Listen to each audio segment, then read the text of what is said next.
Hello friends, RP computer take YouTube channel में आप सभी का स्वागत है। आज हम इस वीडियो में इंट्रोडक्शन टू कंप्यूटर यानी कि कंप्यूटर का परिचय लेकर आए हैं। तो चलिए स्टार्ट करते हैं आज का वीडियो।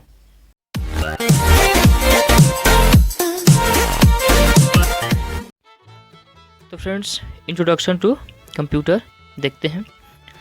फ्रेंड्स, कंप्यूटर शब्द की उत्पत्ति कंप्यूट शब्द से हुई है।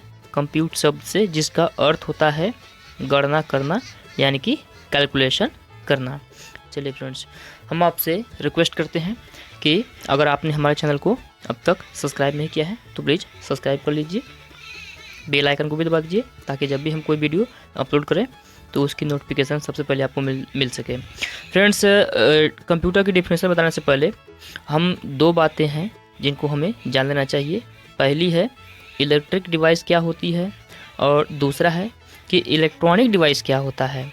इन दोनों चीज़ों को हम लोग पहले समझ लेते हैं, उसके बाद कंप्यूटर की डेफिनेशन को देखते हैं। चलिए, पहला है इलेक्ट्रिक डिवाइस क्या होता है। तो फ्रेंड्स, वह डिवाइस जो डायरेक्ट एसी से ऑपरेट होता है उसे हम लोग बोलते हैं electric device. For examples, electric bulb हो गया, इलेक्ट्रिक फ़ैन हो गया, इलेक्ट्रिक मोटर हो गया।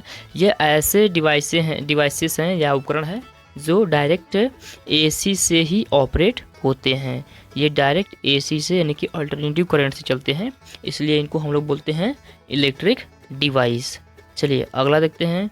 अगला है इलेक्ट्रॉनिक डिवाइस। इलेक्ट्रॉनिक डिवाइस क्या होता है।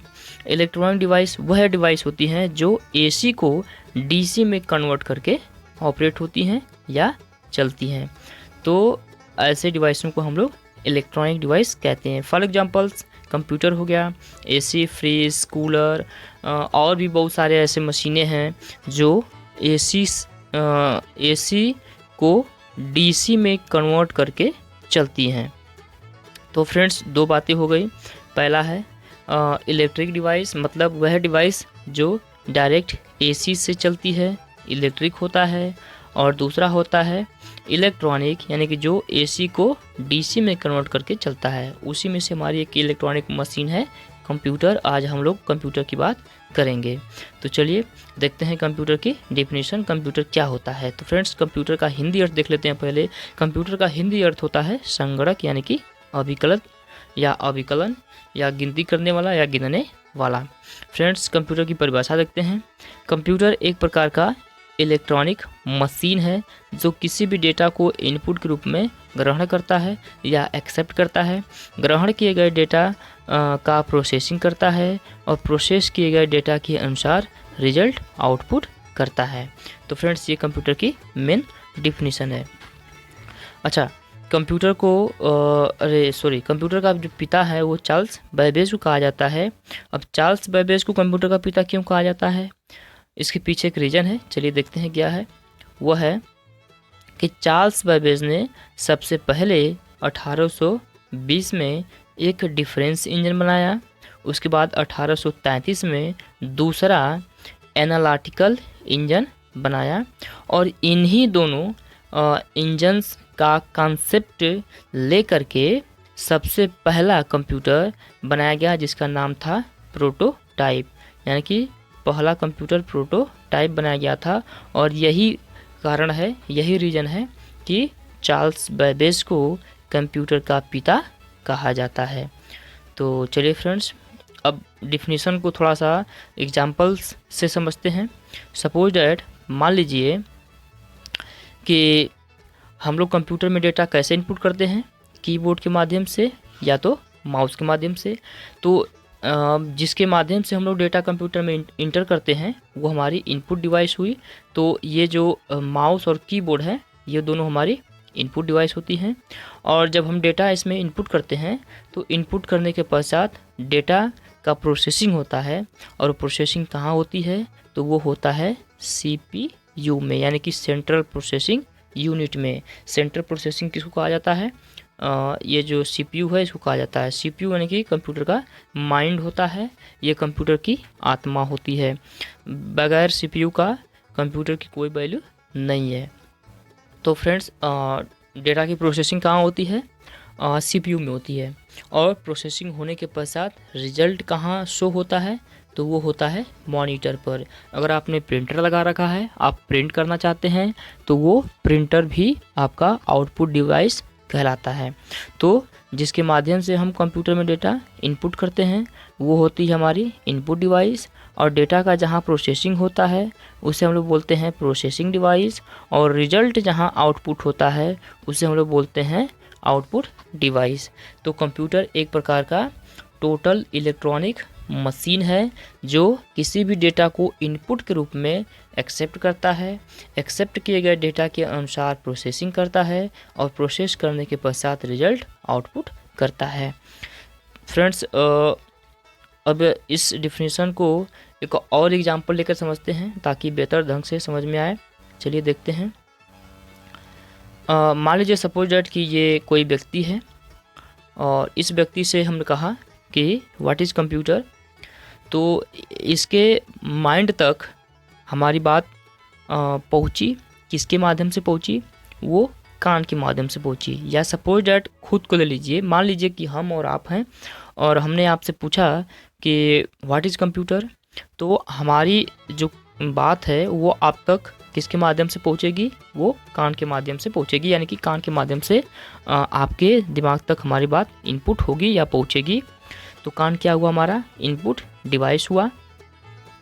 और हमने जो आपसे पूछा उस क्वेश्चन का आंसर यानी कि प्रश्न का जवाब आप ढूंढने की कोशिश करेंगे, और वो कहाँ सोचेंगे? वो अपने दिमाग में यानी कि माइंड में सोचेंगे। तो माइंड हमारा क्या हुआ? वो प्रोसेसिंग डिवाइस हुआ। जिसके माध्यम से डेटा इनपुट हुआ वो हुआ इनपुट डिवाइस, और हम जहाँ विचार करते हैं, सोचते हैं, वो हुआ हमारा प्रोसेसिंग डिवाइस। और रिजल्ट मिलने के बाद यानी कि आंसर मिलने के बाद हम लोग बताते हैं मुंह से, तो मुंह क्या हुआ? हमारा आउटपुट डिवाइस हुआ। फ्रेंड्स, जैसे हम काम करते हैं ठीक वैसे ही कंप्यूटर भी काम करता है। यानी कि कंप्यूटर की परिभाषा को अब देखें तो कंप्यूटर एक प्रकार का इलेक्ट्रॉनिक डिवाइस है, मशीन है, जो किसी भी डेटा को इनपुट के रूप में एक्सेप्ट करता है, एक्सेप्ट किए गए डेटा के अनुसार उसका प्रोसेसिंग करता है, सोचता है, विचार करता है, और प्रोसेस करने के पश्चात सोचने के बाद रिजल्ट आउटपुट करता है।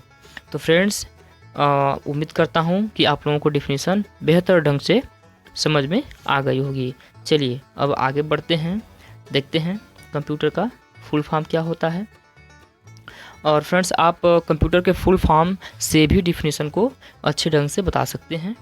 चलिए देखते हैं फुल फॉर्म। सी से होता है कॉमनली, ओ से होता है ऑपरेटेड, एम से होता है मशीन, पी से होता है पार्टिकुलरली, यू से होता है यूज्ड फॉर, टी से होता है ट्रेड या कहीं टेक्निकल भी यूज होता है, ई से होता है एजुकेशनल, और आर से होता है रिसर्च। तो friends, C for commonly, O for operated, M for machine, P for particularly, U for used for, T for trade या technical, E for educational, R for research. अगर इसको हम हिंदी के रूप में देखें एक एक वर्ड का, तो सी कॉमनली मतलब समान रूप से, ऑपरेटेड चलने वाला, मशीन मतलब यंत्र है। तो कंप्यूटर एक समान रूप से चलने वाला यंत्र है जो विशेष रूप से प्रयोग किया जाता है व्यवसाय या टेक्निकल में, शिक्षा के क्षेत्र में, शोध या अनुसंधानों में। तो फ्रेंड्स, आप ऐसे भी बता सकते हैं कि कंप्यूटर समान रूप से चलने वाला एक मशीन है जो विशेष रूप से व्यवसाय में या टेक्निकल में, शिक्षा में या शोध या अनुसंधानों में प्रयोग किया जाता है। तो आप ऐसे भी बता सकते हैं। चलिए अब कंप्यूटर की विशेषताएं देखते हैं। फ्रेंड्स, कंप्यूटर की कुछ विशेषताएं हैं, उनमें से सबसे पहली विशेषता है उसकी स्पीड यानी कि काम करने की जो गति है। तो कंप्यूटर की सबसे बड़ी विशेषता उसकी गति है, यानी कि कंप्यूटर एक सेकंड में लाखों करोड़ों गणनाएं आसानी से कर सकता है। और वर्तमान कंप्यूटर का जो स्पीड है वो नैनो सेकेंड से भी तेज़ है, यानी कि एक नैनो सेकेंड से भी तेज़ी से कोई भी गणना कंप्यूटर आसानी से कर सकता है। तो इसकी सबसे पहली और बड़ी विशेषता है उसकी स्पीड। अब चलिए आगे देखते हैं दूसरी विशेषता। दूसरी विशेषता है इसकी स्टोरेज की, यानी कि कंप्यूटर अपनी मेमोरी में डेटा का विशाल भंडार स्टोर कर सकता है। फ्रेंड्स, इसमें हम लोग मेमोरी लगा करके इंटरनल या एक्सटर्नल डेटा का एक विशाल भंडार स्टोर कर सकते हैं, जितना मर्जी उतना डेटा हम लोग स्टोर कर सकते हैं। चलिए आगे देखते हैं अगली विशेषता है एक्यूरेसी। एक्यूरेसी मतलब त्रुटिहीनता, यानी कि कंप्यूटर कठिन से कठिन कार्यों को बिना किसी त्रुटि के सही परिणाम देता है। यानी कि कंप्यूटर बिना किसी गलती के जो भी रिजल्ट आउटपुट करता है बिल्कुल 100% सही करता है। अगर कैलकुलेशन में या गणना में कोई त्रुटि या गलती पाई जाती है तो वो यूजर की होती है, कंप्यूटर की नहीं होती है। क्योंकि आप जो भी कंप्यूटर को कमांड देंगे, कंप्यूटर उसी के अनुसार कार्य करता है और वही रिजल्ट आपको आउटपुट के रूप में देता है। चलिए फ्रेंड्स अब आगे देखते हैं। अगली विशेषता है इसकी वर्सटैलिटी की, यानी कि बहुउद्देशीय या बहुमुखी की। देखिए फ्रेंड्स, कंप्यूटर एक मल्टीपर्पज़ होता है, यानी कि ये कई सारे कार्यों को एक साथ आसानी से कर सकता है। तो कंप्यूटर वर्सटाइल होता है, यानी कि कंप्यूटर पर हम चाहें तो एक साथ कई कार्यों को आसानी से कर सकते हैं। जैसे हम लोग कंप्यूटर पर म्यूजिक सुन रहे हैं, म्यूजिक सुनते हुए हम लोग कई सारे काम और भी करते हैं। तो मतलब कंप्यूटर एक वर्सटाइल है, इस पर हम एक साथ कई कार्यों को कर सकते हैं। चलिए आगे देखते हैं। अगला है डिलीजेंस की, यानी कि सक्षमतावान, यानी कि जो कंप्यूटर होता है वो बहुत ही पावरफुल होता है, इसकी जो क्षमता होती है वो बहुत अधिक होती है। कंप्यूटर एक मशीन होने के कारण इस पर बाहरी वातावरण का कोई प्रभाव नहीं पड़ता है। वह किसी भी कार्य को बिना रुके थके लाखों करोड़ों बार आसानी से कर सकता है। जैसे फ्रेंड्स, अगर हम आपसे कहें कि आप एक ही काम को दिन में 50 बार कीजिए, तो आप 50 बार क्या 10 बार भी नहीं करेंगे, थक जाएंगे। लेकिन कंप्यूटर को अगर आप एक ही काम को कहें तो वो लाखों करोड़ों बार आसानी से बिना रुके बिना थके कर सकता है। तो ये कंप्यूटर डिलीजेंस होता है। चलिए फ्रेंड्स, जिस भी चीज़ की कुछ विशेषताएं होती हैं उसकी कुछ लिमिटेशन भी होती है, तो कंप्यूटर के भी कुछ लिमिटेशन है। पहली लिमिट है नो IQ, मतलब इसकी कोई भी IQ या बुद्धिमत्ता नहीं होती है। यानी कि कंप्यूटर एक मशीन होने के कारण कंप्यूटर में सोचने समझने की क्षमता नहीं होती है। अगर बात करें कि कंप्यूटर का IQ कितना होता है, तो कंप्यूटर का IQ 0 होता है, यानी कि 0 होता है। यह केवल दिए गए कमांड के आधार पर ही कार्य करता है। जो हम कमांड हम इसको देंगे उसी कमांड के अनुसार ये प्रोसेस करता है। चलिए फ्रेंड्स आगे देखते हैं।